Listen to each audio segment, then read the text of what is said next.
আপু দুলাভাইয়ের সাথে কথা বলতেছিস? আমাকে একটু দেন, আমি একটু কথা বলি। এই নাও তোমার শালির সাথে কথা বলো। হ্যালো ছোট গিন্নি, ফোন লাউড স্পিকারে নাই তো? না দুলাভাই, বলেন আপনি। তাহলে তুমি এক কাজ করো, তোমার বোন রে ঘুম পাড়ায় চলে আসো। সরি দুলাভাই, ফোন লাউডে ছিল। Bye bye, tata, good bye. এই পাশের বাড়ির ভাবির ছেলে হয়েছে, তার চেহারার সাথে তোমার এত মিল কেন? দেখো, আমারে সন্দেহ করবা না, আমি কিন্তু ভাবির ধারে কাছেও যাই নাই। আরে তোমারে সন্দেহ করতেছি না, ভাই 2 বছর ধরে বিদেশ, ভাবির বাচ্চা হইলো কি করে? এখন ডিজিটাল যুগ, অনলাইনে কত কিছু হয়।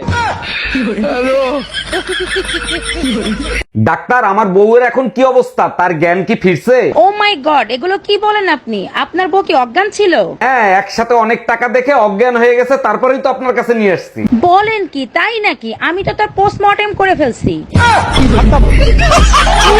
এই তুমি আমার বান্ধবীরে কি বলছো? রাগ হয়ে চলে গেল, ডাকলাম শুনলো না। আচ্ছা, আমরা যখন চা খাই তখন যদি কেউ আসে তখন আমরা কি বলি? আসেন একসাথে চা খাই। আর যখন ডিনার করি তখন কি বলি? আসেন একসাথে ডিনার করি। আমি শুয়েছিলাম, তোমার বান্ধবীর বললাম আসেন একসাথে ঘুমাই।